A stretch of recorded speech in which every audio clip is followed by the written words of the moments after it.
వచ్చే వారం నుంచి 15 రాష్ట్రాల్లో సార్ వచ్చే వారం నుంచి కేంద్ర ఎన్నికల సంఘం 10 నుంచి 15 రాష్ట్రాల్లో స్పెషల్ ఇంటెన్సివ్ రివిజన్ చేపట్టే అవకాశాలు కనిపిస్తున్నాయి.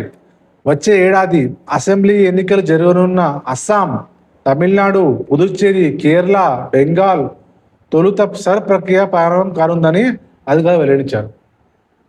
15 రాష్ట్రాల్లో సర్ అనేది వాళ్ళు చేయబోతుర్రంట. మీకు అర్థమవుతుందా?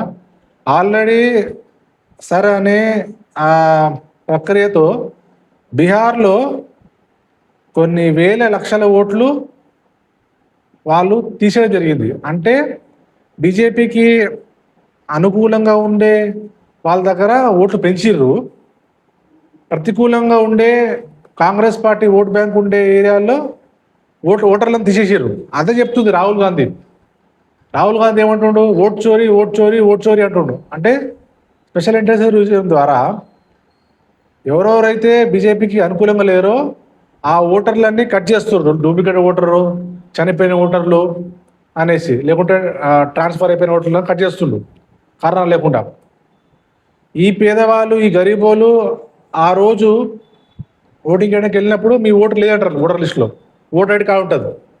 అంటే ఇట్లా చేసి ఎన్నో రాష్ట్రాల్లో బీజేపీ గెలిచిందని రాహుల్ గాంధీ గారు ఆరోపిస్తున్నారు. ఈ స్పెషల్ ఇంటెన్సివ్ రివిజన్ ఇప్పుడేం చేస్తున్నారు? 20 ఏళ్ళ ముందు జరిగాయి ప్రతి రాష్ట్రంలో. 2002, 2005, 2006 ఇలా ఇలా ఇలా ఇలా జరిగినాయి.